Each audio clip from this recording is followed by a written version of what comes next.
If you want to really build an e-commerce business that works and make millions of dollars in the process, it's important to understand that there is actually a step by step you need to follow. Okay, and also you got to have an operational mindset because it's not just about trying to really make money online, but it's all about the vision that you have in the first place. Okay, so let me give you an overview here. When you think about an e-commerce business, am I speaking about an e-commerce store, or am I speaking about something else? Well, it's a little bit of that. An e-commerce business is way more than an e-commerce store. What I'm trying to say is that you can actually have an e-commerce business, but you don't have a store. For instance, if you are a coach, if you are a coach and you are selling, let's say, coaching packages online, you do have an e-commerce business, but you don't have a store. Okay, so an e-commerce business sells products or services to customers over the internet. So e-commerce businesses can range from, let's say, a small home-based operations to a large multi-million or even multi-billion dollar enterprises. Okay. So into this conversation, what I want to explain to you is that when you actually have an e-commerce store, you are actually competing with not only your local players, but also your let's say international players as well. In other words, competition is everywhere. Okay, so let me give you the steps here. How do you start an e-commerce business from scratch and make millions of dollars? How do you build an e-commerce business that works this year? Well, the first step is that you need to research and validate your business idea. I don't care what people tell you, or I don't care what you believe. If you think you can probably believe that your idea is so fantastic, you think your idea is so wonderful. But if you don't really confirm it, if you don't do research, if you don't validate your idea, you'll be making a lot of mistakes. Okay. The big question is, when I say validate your business idea, it has to go back to your pain points. It has to go back to the problem or challenge you are trying to solve. Okay, who is going to be the most excited about the solution you come up with? That's an important element. Those are your core customers.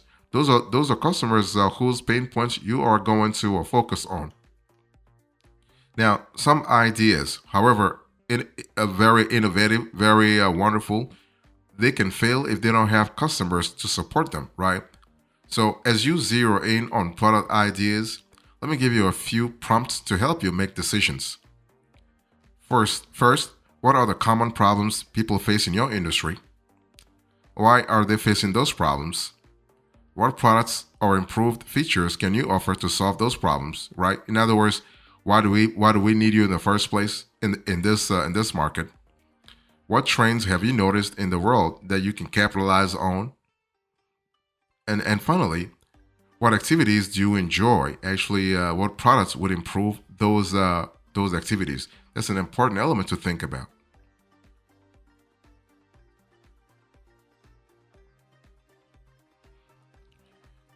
So the second step I want you so after researching and validating your ideas, you want to source products. If you want to build an e-commerce business that works this year, you want to source products. Product sourcing goes back to you're validating your supply chain right off the bat. Okay, and the thing is, when it comes to sourcing products, you have the possibility to do a couple of things.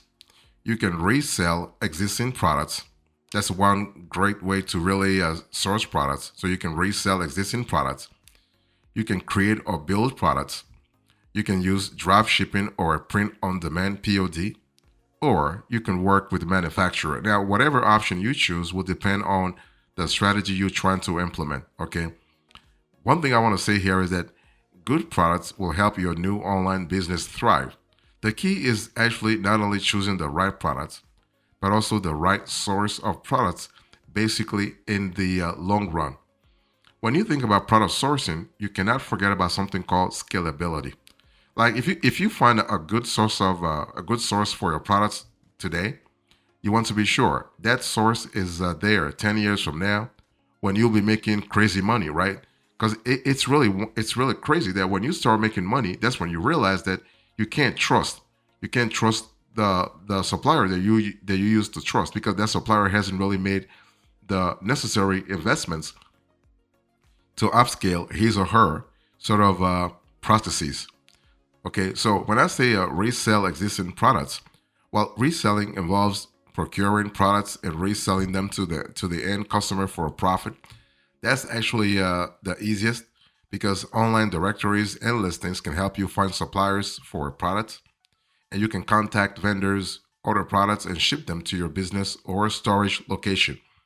So when I speak about online directories, I'm speaking about AliExpress, Alibaba, and so on and so forth. You can also create or build products if that works for your business or for your niche. You can use drop shipping. So drop shipping actually is a business model that might be appealing to you if you don't want to keep inventory on track. So instead, when a customer places an order, what happens here is that a third-party supplier, such as ZenDrop, such as Deezers, okay, ships it directly to the customer. This can allow you to offer a wide variety of products without investing in large amounts of inventory.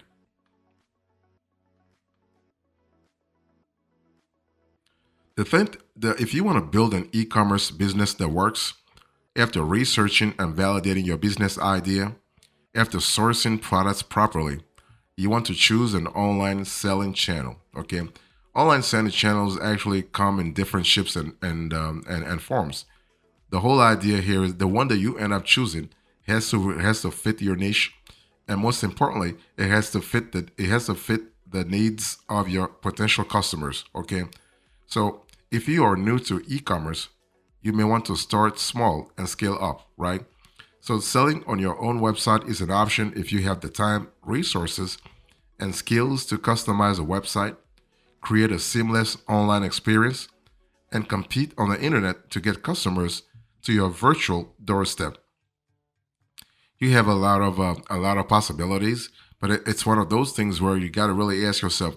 When I say choose an online selling channel, you have all kinds of possibilities. But what I've seen in the last 30 years is that three of those online selling channels are actually emerging. Number one, you have marketplaces such as Amazon, Etsy, or eBay. You have e-commerce marketplaces such as Shopify, WooCommerce, BigCommerce, or your own website. Now, there is a fourth category that has actually been kicking ass, if you will, like crazy. That's social media. So, really, you have social media websites such as Facebook, Instagram, Pinterest, Snapchat. You have a TikTok, you have a YouTube that allow you nowadays to actually sell through. I mean, that's called social selling. Okay, so you're able to really reach customers directly while where they actually spend time. So that's a good thing. That's a good thing. Okay, so you can actually do that. You can try social selling, or you can really go on. You can really open an account on Amazon, for instance, and sell on Amazon. I mean, every online selling channel has pros and cons, and I have actually covered the pros and cons of every selling channel in another video, so I'm not going to really cover that here.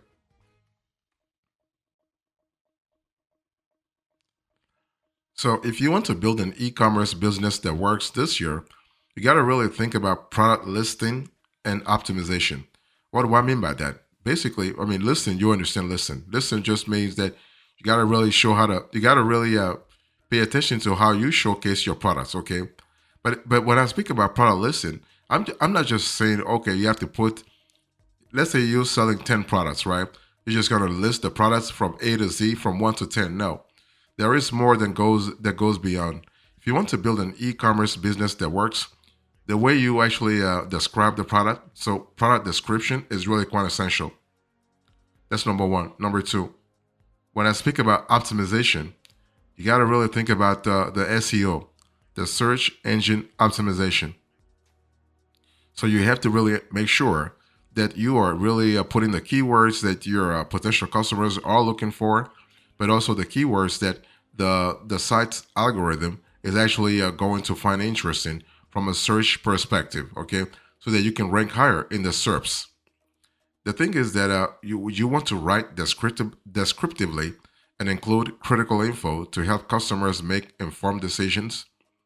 You want to make sure the listing is complete and accurate, In order to minimize returns and avoid negative customer feedback, you do not want to have customer feedback. Like you do not want to have adverse customer feedback. You want to put yourself also in the customer's shoes and think about what words or phrases someone might think about, and also tap into an online search engine to find the product. Then use a search engine optimization to actually weave it in keywords, right? So that's an important element when it comes to credibility, when it comes to accountability, and when it comes to idea validation. If you are able to optimize your products properly, you are helping customers think that you are helping customers think that you have the right product for them, because the idea is validated, right? The idea is validated, and that's the most important element.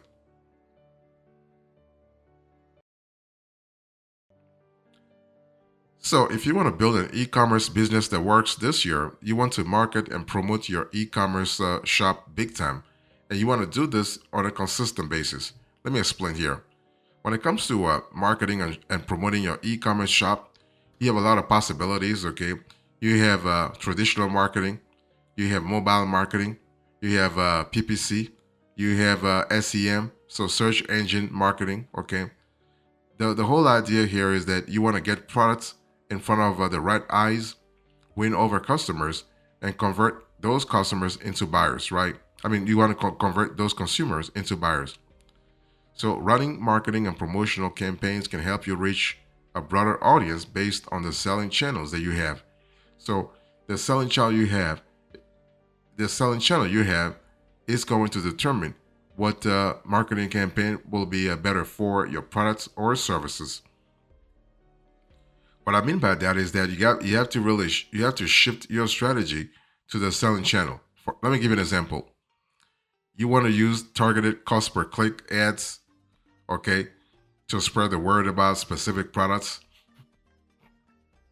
You want to maybe offer special deals like seasonal sales, lightning deals, and digital coupons. You want to try social media marketing to tap into, let's say, online active communities, or you can even engage social media influencers. Also, you can upsell or cross sell products to show customers, let's say, an upgrade, okay, or even an alternative based on the product that they actually viewed. When it comes to marketing, when it comes to promotion, you can actually upsell or cross sell, okay, or you can build even a blog or email list and send actually marketing campaigns to grow a local, let's say, a local audience or even international audience. It's how about it really depends on how you want to really go about it, but also what works in your specific industry, right? But one thing for sure, when it comes to marketing, you have all kinds of ideas that can really work. It's just that you have to think about the demographics you have, but also the timing. The timing of your campaign is going to be quite essential in terms of reaching out, but also connecting with your target audience big time. And that's really important though, in terms of retaining customers over time.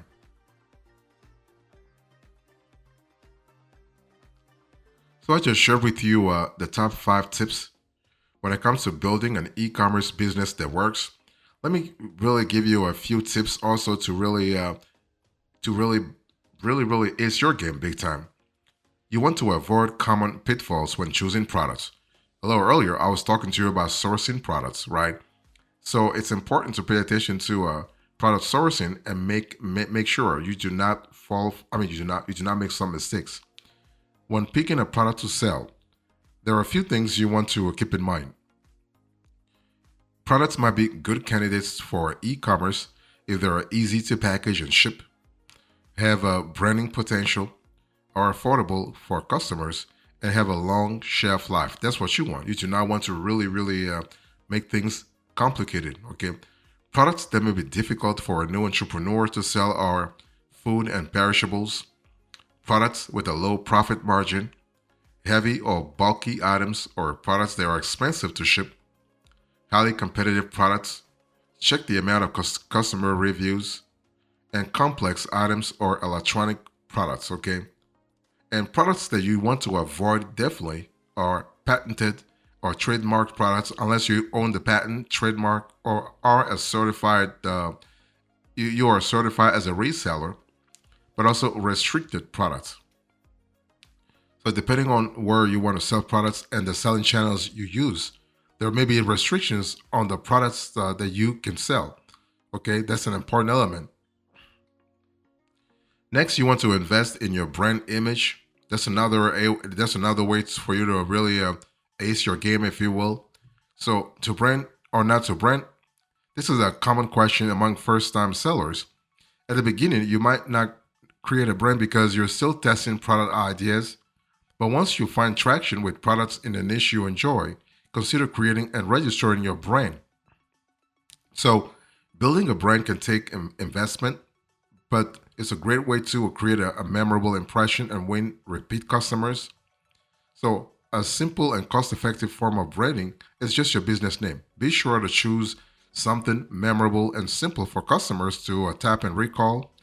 Get inspiration by looking at other brands in your industry and brainstorm original business names.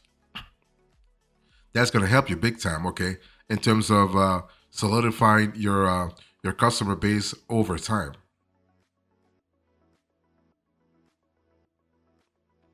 Next, you want to create a plan for e-commerce fulfillment, okay? So when you start building your online business, consider how you will store, ship, and most importantly, handle returns for products. So it's very key to find an accessible and cost-effective space to store and ship products, okay? Especially if you are in a niche that requires you to do so. Some sellers use a place in their home like a garage or a spare room. And as your business grows, what happens here is that you have to adapt, right? You may consider, for instance, using third-party solutions to take care of fulfillment processes on your behalf. So you have like a service such as Amazon, like Amazon FBA. So fulfillment by Amazon. So that's kind of cool. With FBA, for instance, you ship products into Amazon's fulfillment network. So when a customer places an order, basically Amazon will pick, pack, and ship on your behalf, in addition to handling customer service and returns. You also want to optimize user experience with A/B testing.